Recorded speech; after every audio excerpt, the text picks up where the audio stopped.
You know what I mean? Sometimes a moment comes along so charged it changes everything, and sometimes it starts with something so simple, so small, it barely registers. Like an old woman sitting quietly in a silver sedan outside a government building on a sunny morning. Not a sound, no fuss, just calm. But to Officer Travis Coburn, that calm was suspicious. Yeah, that happened. See, Travis had been watching her, the way she parked with this odd, almost deliberate grace, not checking her mirrors or signs like most folks do, like she was waiting for something no one else could hear. His gut told him there was more going on. No lights, no sirens. He just pulled his cruiser across her path, stepped out, and tapped the window. Nothing. No reaction. He tapped harder. Ma'am rolled down the window. Still nothing but a slow, almost tired movement. Halfway down. Not good enough. He told her again, firmer this time. Her hand trembled as she tried, but the window stuck. She barely spoke, just a faint breath, a tap on her ear, signaling she was hard of hearing. Travis's suspicion lit up. Federal plates on a faded car, no answers, no ID, red flags waving high. "Where'd you get those plates?" he demanded, hand inching toward his holster. No answer. Just that quiet stare, steady, unflinching, as if she carried centuries in her eyes. He called her out. "People like you don't just park outside places like this."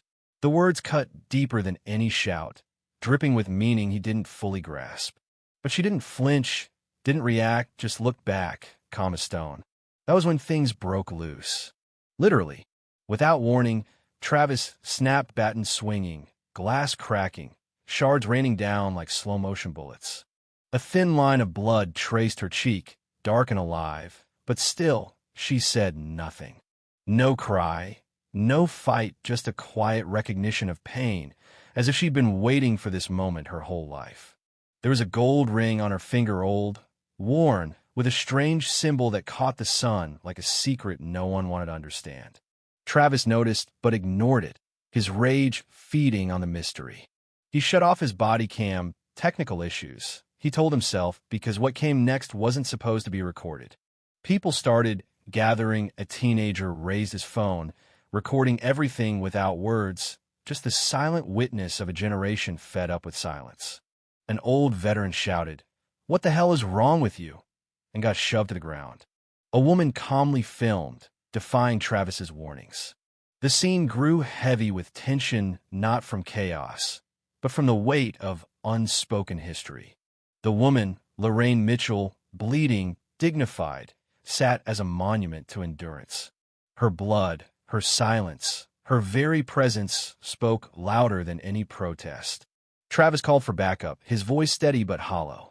The system was shifting beneath his feet, cameras were rolling, phones buzzing, and the crowd was no longer just watching. They were remembering. Then came the twist no one expected. A laminated card slipped from the car, diplomatic ID, faded and smeared, lying unnoticed on wet pavement. The woman wasn't just any civilian.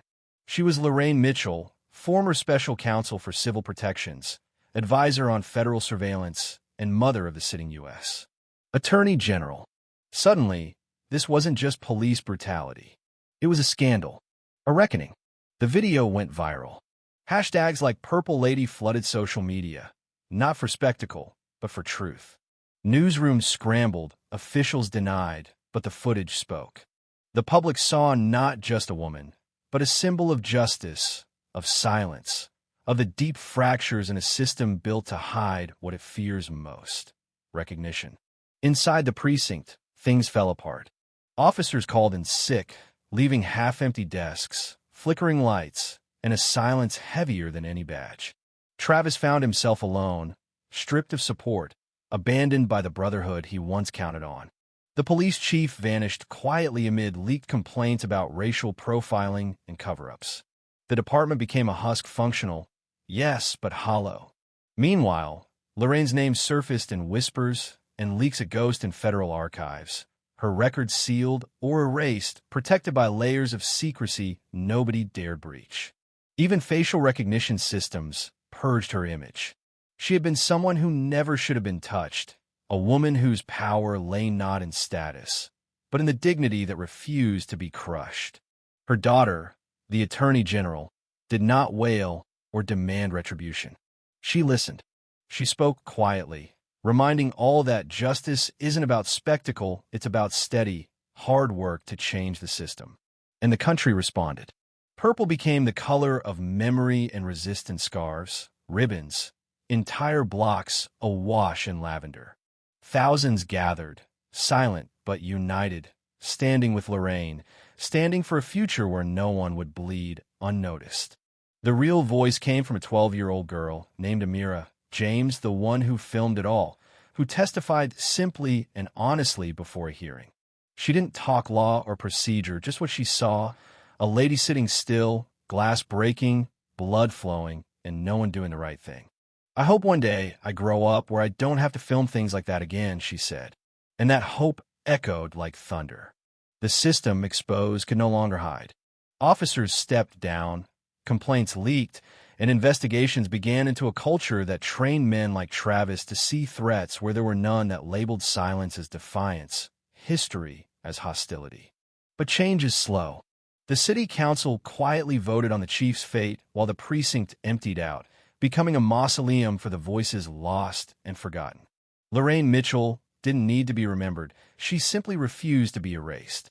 She left Chillville quietly, her dignity intact, wrapped in the same purple she wore when the world watched her suffering.